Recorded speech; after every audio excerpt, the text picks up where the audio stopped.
नमस्कार। सत्य से साक्षात्कार के इस अंक में आपका स्वागत है। मैं हूं प्रदीप। भ्रष्टाचार और कांग्रेस का नाता बहुत पुराना है। आज़ादी के बाद से ही देश के चौथे वित्त मंत्री बने सीडी देशमुख, उन्होंने सरकार में भ्रष्टाचार को देखते हुए सुझाव दिया कि एक ट्राइब्यूनल या ओम्बुड्समैन की स्थापना की जाए, नियुक्ति की जाए, जो राष्ट्रपति के मातहत हो या फिर स्वतंत्र रूप में काम करे और वो भ्रष्टाचार की जितनी शिकायतें हैं और मैल एडमिनिस्ट्रेशन की जो शिकायतें हैं उनकी जांच करे। डॉक्टर राजेंद्र प्रसाद जो उस समय राष्ट्रपति थे देश के, वो इस सुझाव से सहमत थे।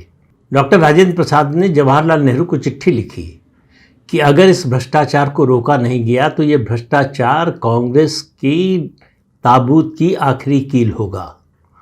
जवाहरलाल नेहरू ने उस पत्र का जवाब नहीं दिया, लेकिन जब व्यक्तिगत रूप से मिले डॉक्टर राजेंद्र प्रसाद से तो उन्होंने कहा कि ये आपका अनफ्रेंडली जेस्चर था।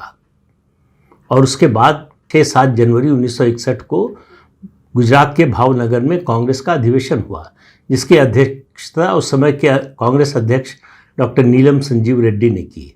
उसमें उन्होंने प्रस्ताव दिया कि जो लोग 10 साल से पद पर हैं वो अपना पद छोड़ दें। ये इशारा सीधे सीधे डॉक्टर राजेंद्र प्रसाद की ओर था कि वो अपना पद छोड़ दें। उनसे जब बताया गया इस बारे में तो डॉक्टर राजेंद्र प्रसाद ने कहा कि मैं तो तैयार हूँ, मैं तो पद छोड़ दूंगा, लेकिन सवाल ये है कि नेहरू क्या करेंगे। और उसके बाद जो उन्होंने कहा उस पर ध्यान दीजिए। उन्होंने कहा कि अगर नेहरू पद छोड़ देते हैं तो इससे उनकी प्रतिष्ठा बढ़ेगी और देश आगे बढ़ेगा। अब इससे समझ सकते हैं कि राष्ट्रपति की, देश के पहले राष्ट्रपति की पहले प्रधानमंत्री के बारे में क्या राय थी। केवल भ्रष्टाचार का मामला नहीं, भारत चीन संबंधों को लेकर भी डॉक्टर राजेंद्र प्रसाद नाराज थे। उन्होंने कहा हिंदी चीनी भाई भाई के नारे से चीन की जो नीयत है उसको छिपाया नहीं जा सकता। और उन्होंने जवाहरलाल नेहरू को चेतावनी दी कि तिब्बत की हत्या भारत के लिए लंबे समय तक बड़े संकट का कारण बनेगी, लेकिन नेहरू ने सुना नहीं। उन्होंने तो सरदार पटेल की भी नहीं सुनी थी, तो राजेंद्र प्रसाद की कहाँ सुनते। तो उन्होंने इस पर कोई ध्यान नहीं दिया और 1962 में क्या हुआ ये सबको पता है। इसके बाद डॉक्टर राजेंद्र प्रसाद ने जवाहरलाल नेहरू से ये भी कहा कि आप राज्यों के मामले में ज़्यादा हस्तक्षेप मत करिए। वो स्टेट रीऑर्गेनाइजेशन कमीशन जो बना था उसकी रिपोर्ट्स में उसकी जो रिकमेंडेशंस थी उसमें फेर बदल किए जाने से भी नाराज़ थे। उन्होंने कहा केरल को अलग राज्य नहीं बनाना चाहिए, बहुत छोटा राज्य बनेगा। और इसके अलावा कहा कि बॉम्बे को आप लंबे समय तक बाइलिंगुअल स्टेट बनाकर नहीं रख सकते। और उनकी वो भविष्यवाणी सही साबित हुई। आखिर में बॉम्बे स्टेट था, उसका विभाजन करना पड़ा, गुजरात और महाराष्ट्र बना उससे।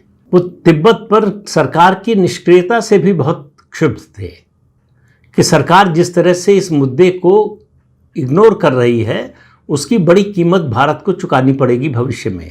लेकिन नेहरू खासतौर से विदेशी मामलों में किसी को सुनने को तैयार नहीं थे, वैसे घरेलू मामलों में भी सुनने को तैयार नहीं थे। डॉक्टर राजेंद्र प्रसाद इस बात के सख्त खिलाफ थे कि कश्मीर को विशेष दर्जा दिया जाए, कश्मीर का पूर्णतया भारत में विलय होना चाहिए और ये विशेष दर्जा जो है संविधान की भावना के अनुकूल नहीं है, संवैधानिक व्यवस्था के अनुकूल नहीं है। लेकिन नेहरू ने नहीं सुनी। इस तरह से उन दोनों के बीच में लगातार संघर्ष चलता रहा।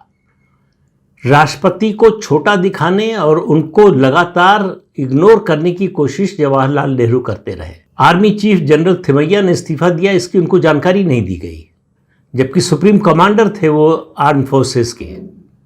उन्होंने इस पर जो है सख्त एतराज़ जताया। फिर कृष्ण मेनन जो समय रक्षा मंत्री थे उनको जाकर माफ़ी मांगनी पड़ी। लेकिन नेहरू जो है वो लगातार इस बात को कहते भी रहे और करते भी रहे कि जो भी फॉरेन डिग्निटरीज आए उनसे राजेंद्र प्रसाद की मुलाकात न होने पाए या कम से कम हो।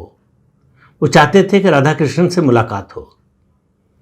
तो राजेंद्र प्रसाद का कद कम करने की लगातार कोशिश की उन्होंने। और जब राजेंद्र प्रसाद का निधन हुआ तो जवाहरलाल नेहरू ने राधाकृष्णन से कहा कि मैं राजस्थान जा रहा हूँ बाढ़ पीड़ितों के राहत कोष के लिए पैसा जमा करने, मेरी सलाह है कि तुम भी मत जाओ पटना उनके अंतिम संस्कार में।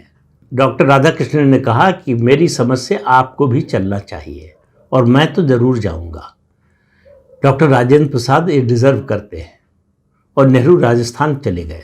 राजस्थान के गवर्नर ने जब जाने की इच्छा व्यक्त की पटना उनके अंतिम संस्कार में डॉक्टर राजेंद्र प्रसाद के, तो उनको मना कर दिया। उन्होंने कहा कि तुम प्रोटोकॉल तोड़ रहे हो, तुम कैसे, तुम्हारे स्टेट में प्राइम मिनिस्टर आए हुए हैं, तुम कैसे छोड़ के जा सकते हो।